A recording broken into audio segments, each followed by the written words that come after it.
সালের দিকে এখানে বললো কি সুজা করে দিল, যার কারণে এইখানে আমরা একটা 3 কিলোমিটারের মধ্যে একটা কি পেয়ে গেলাম, লেকের মধ্যে। পরে এইটা থেকে বাজার ওরা করলো কি এখানে সব ময়লা ফেলা শুরু করলো, ময়লা শুরু করে ফেলে এই পুরা জায়গাটাকে এরা পুরা এটা কি করে বুঝাই যাচ্ছিল না যে এটা যে এটা নদী পরিষ্কার করা হবে। দেন আমি যেদিন পাশ করলাম আমার নির্বাচনী ইশতেহারে ছিল যে আমি এখানে নামবো, এইটাকে আমি পুরো ক্লিন করে দিচ্ছি। প্রায় ক্লিন করার কারণে বিরাট বড় একটা জায়গা বের হয়ে গেছে।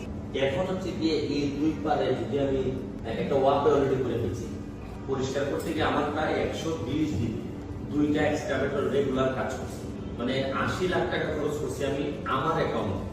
আমি ওয়াকওয়ে মাত্র যে বরাদ্দ পাইছি এখান থেকে 9 লাখ টাকা আমি বরাদ্দ পাইছি। দেখা যাচ্ছে যে অন্যগুলো আরো ইমার্জেন্সি।